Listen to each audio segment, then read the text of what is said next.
Hey, what's going on? This is Sarah Lee Day and you're watching Dubsado Tidbits, the things you need to know about Dubsado delivered in bite-sized pieces. Today we're going to cover the very last gear icon setting, and that is general settings. And then we get to move on to some more fun stuff. So let's take a look at what general settings covers. Again, we're going to click on the gear icon at the top for the last time. On the left, we're going to hit general settings. In general settings, we just have two things that we can set up here. The first is date conflicts. So if this is turned on, Dubsado will check for all conflicting dates when creating a new event. And what that means is anytime that you are scheduling with a client or wanting to set up an appointment with somebody, with this turned on, it's going to check all available calendars that it has access to. So that'll be any other schedulers that you have sent to clients, as well as any calendars that you have synced into Dubsado, which we'll cover in a future episode. I definitely recommend having this turned on. That way you don't overbook yourself, you don't double book yourself, and you can make sure that all of your events will be happening at an appropriate time.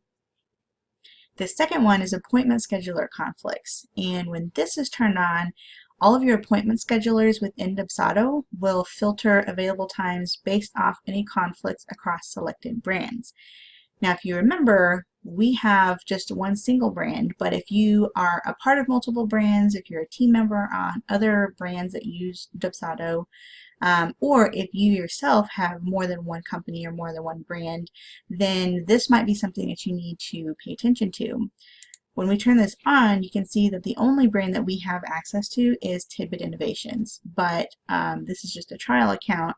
In my business account, I have access to several different brands because I have lots of clients that I'm working with, and all of them would be listed here. And I could use this to check for any conflicts when scheduling across those other brands.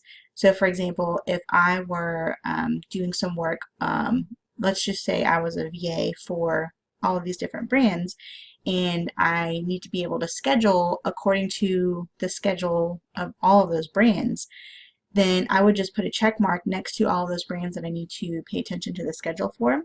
That way, when I'm trying to schedule with my own appointment schedulers, Dubsado will actually check all of those brands and all of those schedules to make sure that I'm going to be free for whatever that meeting is.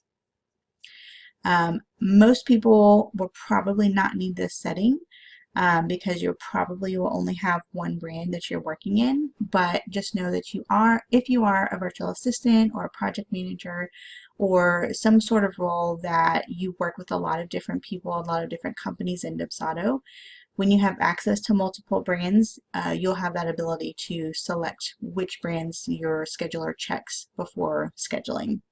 I'm going to turn that back off because we don't have that, and make sure again whenever you make changes that you click the button up here on the top right to save those changes.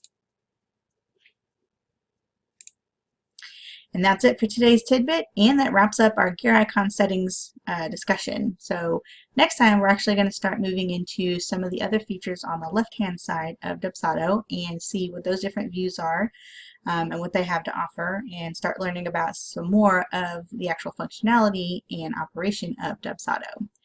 So for more information about receiving updates, requesting future episodes, or getting help with your own Dubsado, check out the links in the description below this video or visit sarahleeday.com. Thanks for watching. Have a good one.